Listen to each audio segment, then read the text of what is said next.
Mesdames et messieurs, bonjour et bienvenue dans cette première édition de la journée. 3 nouveaux ambassadeurs ont présenté hier au président de la République leur lettre de créance. Il s'agit des ambassadeurs du Sénégal, de la République arabe d'Égypte et de la République islamique de Mauritanie. Cérémonie suivie par Haoui Touré.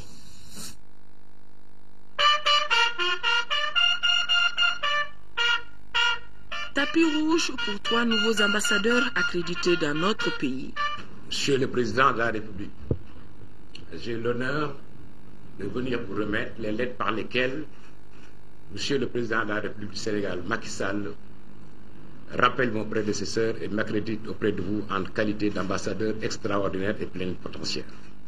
Seul candidat admis en 1990 au grade de commissaire de police, commissaire il est, Hassan Ndoye se chargera à partir de ce jour du renforcement des relations de coopération entre le Mali et le Sénégal. Et là, il nous arrive d'Espagne où il était consul général et avant à Dubaï chargé des questions de défense et des affaires consulaires. Monsieur Ndoye est très connu dans son pays, chef du bureau de renseignement et de police judiciaire, directeur de la police judiciaire et aussi directeur général de la Sûreté nationale. Il a à son actif des publications, traités de criminologie, traités de politique criminelle. Très sportif, M. Hassan Ndoye est taekwondo, ceinture noire, 3e dan. Abdelhamid Nasser Mohamed Anazawi, nouvel ambassadeur d'Égypte. Jusque-là, il était vice-assistant du ministre égyptien chargé des affaires consulaires des étrangers et de la légalisation des documents. Bamako n'est pas son premier poste en tant que diplomate. Il a servi à Rabat, à Budapest et au Soudan. Il est titulaire d'une maîtrise en commerce de l'Université d'Égypte.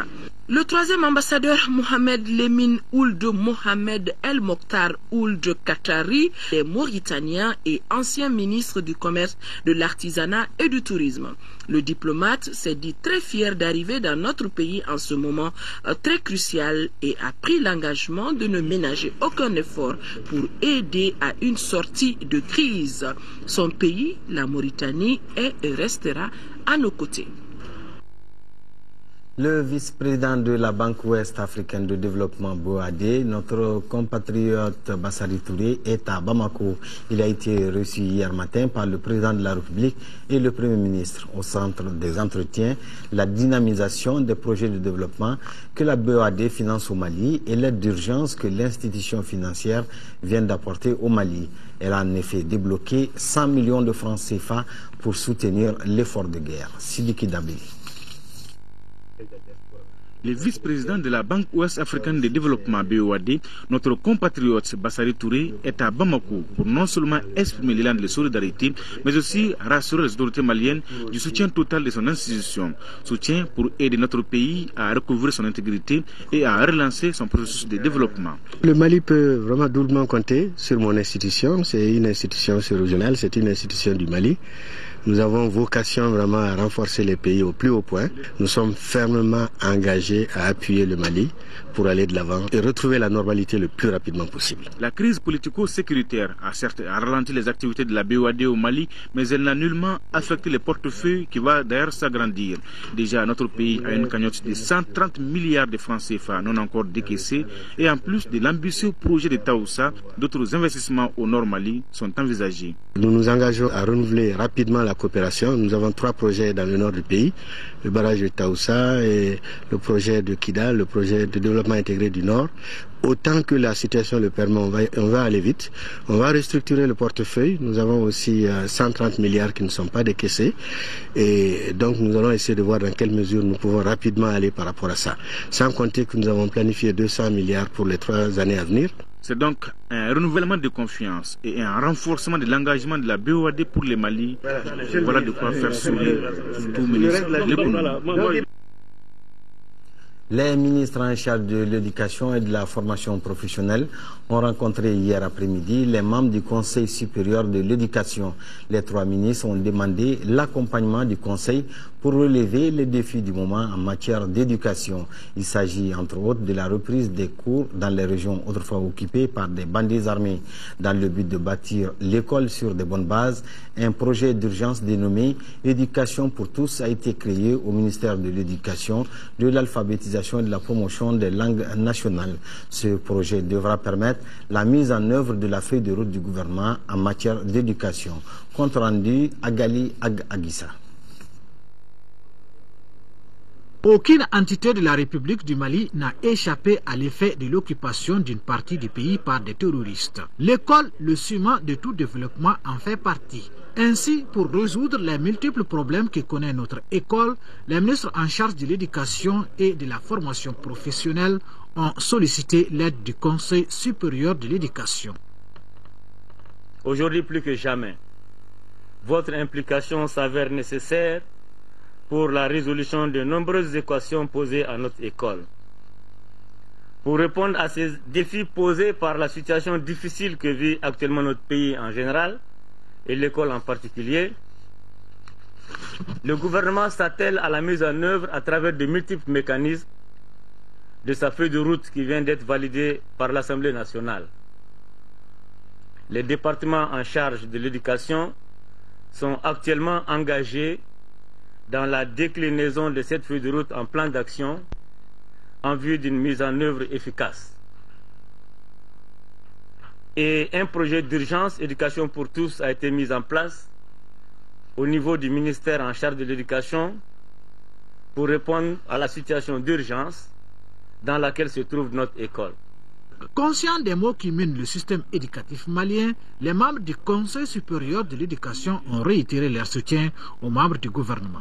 Ils ont surtout mis l'accent sur le mérite et la qualité dans les choix des hommes qui animent le système.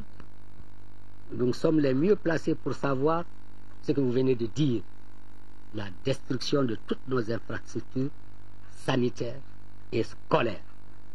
Et comme vous l'aviez dit, s'attaquer aux moyens de transmission du savoir, c'est ça même qui signe la barbarie des hommes et leur souci de ramener le pays dans le Moyen-Âge. Le syndicat national de l'enseignement supérieur, par la voix de son secrétaire général, Abdou Malé, a tenu à rappeler la non-satisfaction de certains points de ses revendications. Les ministres ont souhaité l'indulgence de tous les acteurs pour relever les nombreux défis du moment. Priorité sera donc donnée aux urgences. Ouverture hier de la 13e édition du Forum de Bamako, une rencontre de 3 jours qui vise à échanger sur les défis du continent dans une approche participative. Cette année, la réflexion porte sur les conflits et la réconciliation nationale, un thème d'actualité au regard de la crise qui secoue notre pays. Brahma Traoré, compte rendu. La 13e édition du Forum de Bamako a un goût amer. Principal sujet de réflexion, la crise au Mali. Dans un discours d'une quinzaine de minutes, le vice-président de la Fondation Forum de Bamako a décrit un tableau sombre. Le style est à la fois émouvant et sans détour. Quelle image avons-nous donnée du Mali à l'humanité? Celle d'un pays où les frères en uniforme s'entretuent. Les leaders politiques se vouent aux hégémonies. Les guides religieux étalent les rivalités, où la société civile s'entre-déchire pendant que l'ennemi commun n'est pas à la porte, mais dans nos rangs. Quelle image! Celle d'un Mali brutalement défiguré et devenu méconnaissable. Le Forum de Bamako est une tribune de dialogue, un rendez-vous annuel qui conjugue liberté des paroles, convivialité et haut niveau de débat. Débat qui porte cette année sur les conflits et la réconciliation nationale. S'exprimant sur cette thématique, le vice-président de la BOAD dira que le dialogue est nécessaire pour la résolution de tout conflit et le Mali ne saurait se soustraire de ces mécanismes, dixit Bassari Touré. Hier, le Mali était cité en exemple pour son art de vivre ensemble. Son sinangouya, comme on le dit, parenté à plaisanterie, son hospitalité, sa tolérance, ses rapports harmonieux et équilibrés entre groupes ethniques et composantes sociales. Il nous faut retrouver cette cohésion, cette cohabitation séculaire, pour ne pas dire millénaire.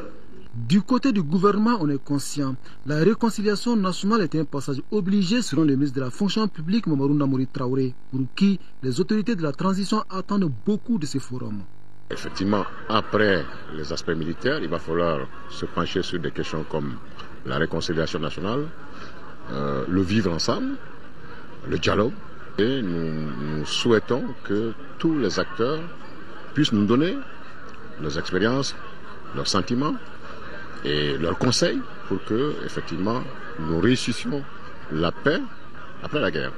À l'initiative de la Fondation Forum de Bamako, la rencontre va durer 3 jours. 3 jours de réflexion au terme desquels certaines propositions seront faites aux décideurs et organisations impliquées dans les questions de développement au Mali et en Afrique. Le premier bloc de pétrole au sud du Mali se trouve à Bouraké-Bougou dans le cercle de Kati. Les travaux qui ont démarré sur le site en 2008 sont très avancés. La société Petroman est aujourd'hui à la phase d'essai de transformation du gaz en énergie. Les responsables de la société attendent le permis d'exploitation pour commencer les travaux. Mohamed Diarra. Il y a un an de cela, ce n'était encore qu'un projet. Aujourd'hui, c'est bien une réalité. Ici, à Bouraké-Bougou, dans le cercle de Kati, sur le site gazier de Alou Bouakar Diallo, celui-là même qui est le PDG de la société Petroman. Le gaz est transformé en électricité au niveau local. Le projet est à la phase d'essai. Les espoirs commencent à être comblés.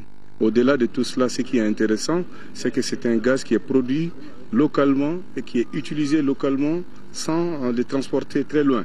Donc ça permet de produire de l'électricité à très bon marché, ça permet de produire de l'électricité qui est propre, ça donne beaucoup d'espoir pour le Mali et les Maliens. Le ministre des Mines a pu se faire une idée des différentes activités menées par la société Petroman de 2008, date du démarrage des travaux à ce jour. Il a ensuite visité les différentes installations avant de livrer le message des autorités maliennes à la presse. À travers les conseils du président et du premier ministre, nous venons sur le terrain effectivement accompagner ceux qui prennent ce risque de booster l'économie de notre pays en allant chercher des investisseurs.